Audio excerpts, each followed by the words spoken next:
আচ্ছা, কোরবানির কথাটা এবার বলি একটু, এরপরে তরজমা বলুন। কোরবানির বিষয়ে দেখেন, শুধু একটা উদাহরণ শুনেন। কোন মুসলমান কোরবানির 3 দিন অর্থাৎ 10ই জিলহজ কোরবানি হয়, যেদিন আমরা কোরবানি করি এটারই কয় 10ই জিলহজ। তো কোরবানির দিন এবং তার পরের 2 দিন 10, 11, 12 জিলহজ মাসের এই 3 দিন, মানে কোরবানির দিন আমরা যেটারে বলি তার পরের 2 দিন সহ, এই 3 দিনের ভিতরে যদি কারো কাছে 52.5 বড়ি রূপার সমপরিমাণ টাকা মূল্য থাকে, তাহলে তার উপরে কোরবানি ওয়াজিব।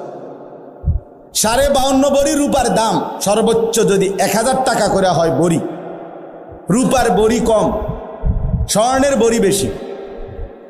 রূপার বড়ি 1000, 1200, 1300, কখনো কখনো 700-800 টাকাও হয়।